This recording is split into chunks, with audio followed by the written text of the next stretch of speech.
Assalamualaikum warahmatullahi wabarakatuh.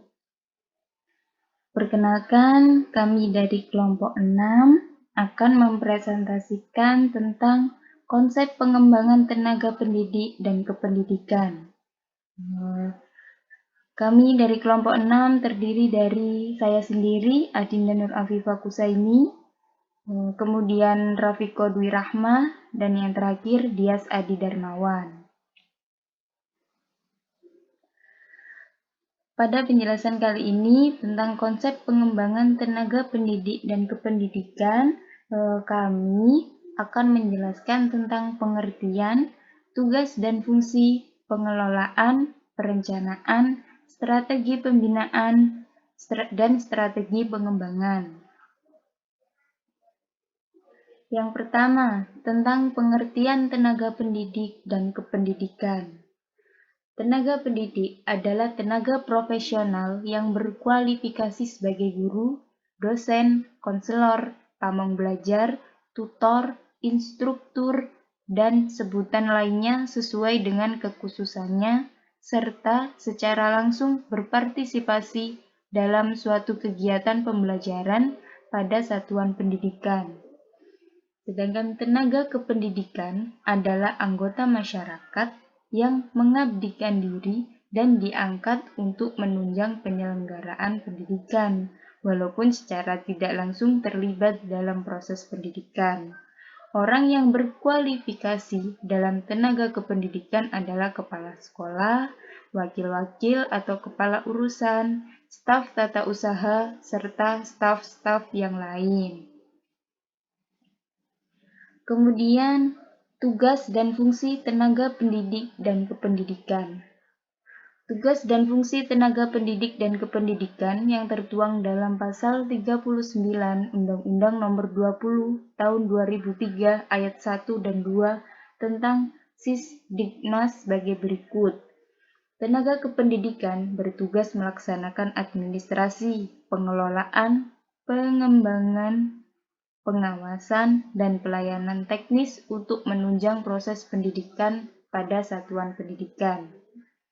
Tenaga pendidik merupakan tenaga profesional yang bertugas merencanakan dan melaksanakan proses pembelajaran, menilai hasil pembelajaran, melakukan pembimbingan dan pelatihan, serta melakukan penelitian dan pengabdian kepada masyarakat, terutama bagi pendidik pada perguruan tinggi. Secara khusus, tugas dan fungsi tenaga pendidik, guru dan dosen didasarkan pada Undang-Undang Nomor 14 Tahun 2007, yaitu sebagai agen pembelajaran untuk meningkatkan mutu pendidikan nasional, pengembangan ilmu pengetahuan, teknologi, dan seni, serta pengabdi kepada masyarakat.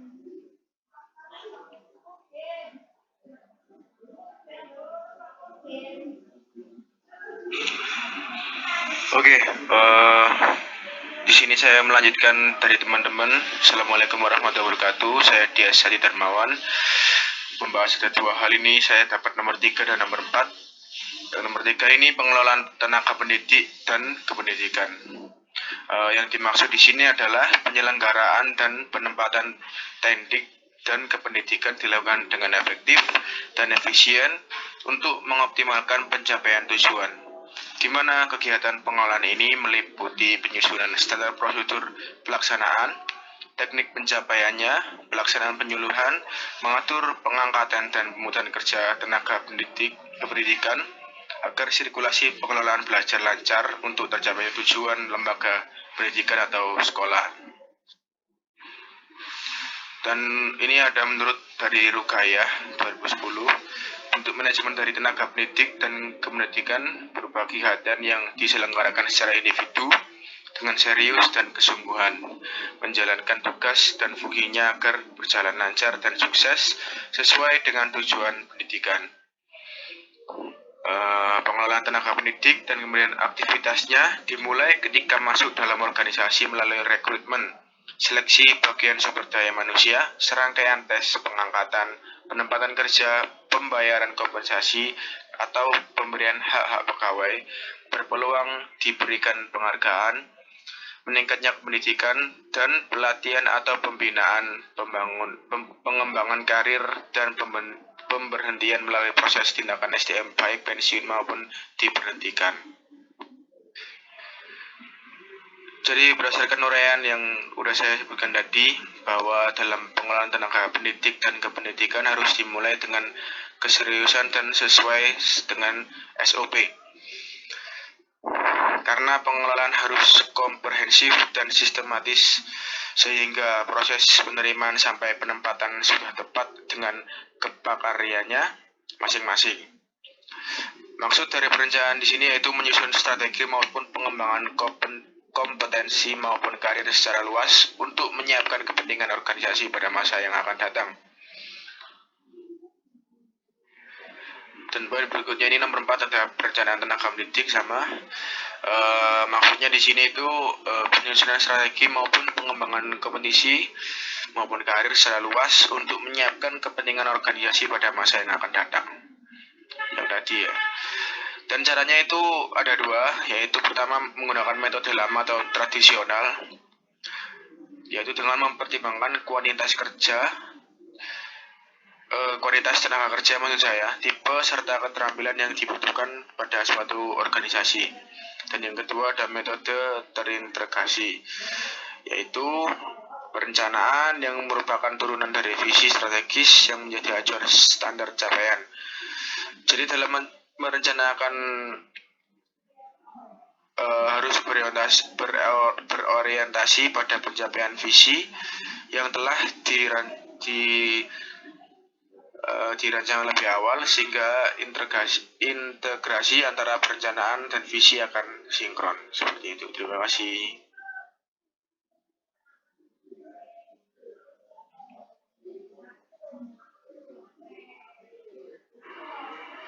Assalamualaikum warahmatullahi wabarakatuh. Di sini saya akan menjelaskan terkait strategi pembinaan dan pengembangan tenaga pendidik dan kependidikan. Dari mulai sini saya akan membahas satu persatu dari tema yang diberikan, yaitu strategi. Kita dari lihat perkataan terlebih dahulu. Strategi sendiri adalah merupakan pendekatan yang dilakukan untuk mencapai suatu tujuan tertentu. Pembinaan sendiri itu adalah suatu kegiatan atau proses menghasilkan perbaikan yang sesuai yang kita harapkan. Pengembangan adalah suatu kegiatan untuk meningkatkan kemampuan skill. Karena dengan meningkatnya kemampuan skill tersebut, kita dapat mencapai suatu tujuan tertentu. Lalu tenaga pendidik. Pendidik di sini adalah dia yang menjadi subjek dalam kegiatan belajar mengajar. Sedangkan kependidikan adalah tempatnya, lembaga lebih tepatnya, yang menjadi tempat proses kegiatan belajar mengajar. Pendidik atau guru tidak hanya menjalankan fungsinya sebagai pengajar di dalam kelas, namun lebih dari itu. Jadi secara tidak langsung, guru menjadi kunci keberhasilan baik dalam lembaga pendidikan maupun keberhasilan peserta didik itu sendiri. Dengan adanya kualitas profesionalitas guru itu yang mengajar sesuai dengan bidang studi yang ditekuni dan ditempatkan sebagai guru ajar yang selaras dengan bidang studinya, akan menghasilkan kinerja yang lebih bagus dan lebih maksimal. Hal ini tentu tidak bisa terjadi bila tidak didukung dengan pengorganisasian yang baik dari lembaga tersebut.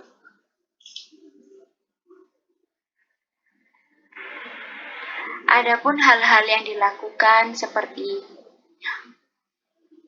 untuk pengorganisasian itu sendiri, yang pertama perencanaan.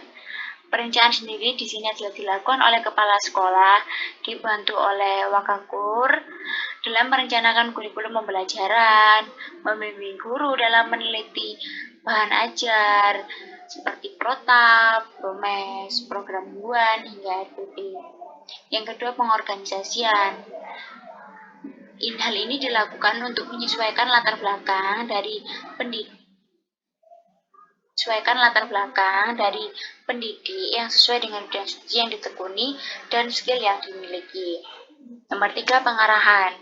Biasanya pengarahan ini dilakukan secara formal, seperti adanya rapat mingguan, rapat bulanan, ataupun dengan pendekatan dari hati ke hati dengan mengobrol santai yang dilakukan oleh pengurus harian sekolah, dan itu merupakan pengarahan secara non formal.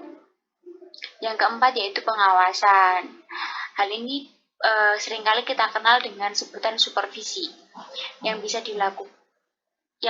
hal ini tentunya bisa dilakukan oleh kepala sekolah sendiri selaku pimpinan tertinggi dengan langsung turun ke lapangan dan melihat kondisi yang terjadi di ruang-ruang kegiatan belajar yang berada di lembaga. Karena dari situ kepala sekolah bisa menilai bagaimana kinerja dari seorang guru tersebut ketika kegiatan belajar mengajar. Yang kelima yaitu pengadaan pelatihan dan pengembangan. Tentunya kepala sekolah harus menyadari kebutuhan dari sekolah itu sendiri. Tentunya adanya guru yang berkualitas yang memiliki profesionalitas itu merupakan suatu kebutuhan yang harus dimiliki oleh sekolah. Dan itu masuk dalam SDM, sumber daya manusia. Karena berkualitas itu merupakan salah satu kunci untuk meningkatnya predikat dari sekolah lembaga itu sendiri. Dengan SDM yang berkualitas, kita bisa mendelegasikan mereka untuk mengikuti workshop, seminar, atau konferensi apapun, baik pelatihan yang diadakan pemerintah maupun tidak. Namun tetap kita harus melihat sesuai dengan latar pendidikan dari pendidik tersebut. Yang keenam yaitu kompensasi. Hal ini diberikan kepada pendidik setiap bulannya atau bisa kita sebut dengan gaji bulanan.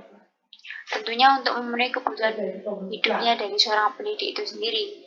Namun, kadangkala bila kondisi keuangan sekolah tidak stabil, maka pemberian kompensasi akan mundur. Biasanya seperti itu yang terjadi. Yang ketujuh, pemeliharaan. Dengan melakukan pendekatan keluarga atau sama warga sekolah, hal ini menjadi kunci kekompakan dan kesulitan untuk memperkuat internal dari lembaga itu sendiri. Ini adalah salah satu bentuk pemeliharaan. Yang ke-8 yaitu kedisiplinan.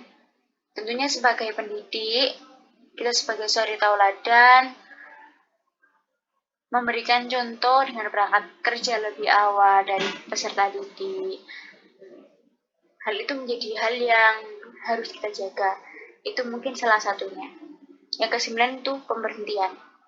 Di sini kepala sekolah dia mempunyai hak prerogatif untuk memberhentikan pendidik atau guru yang tidak mempunyai komitmen untuk mengembangkan diri dan menjaga nama baik sekolah.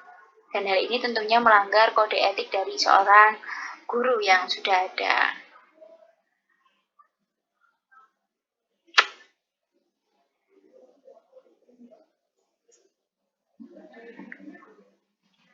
Baik, itu saja yang dapat kami sampaikan. Kurang lebihnya kami mohon maaf. Wassalamualaikum warahmatullahi wabarakatuh.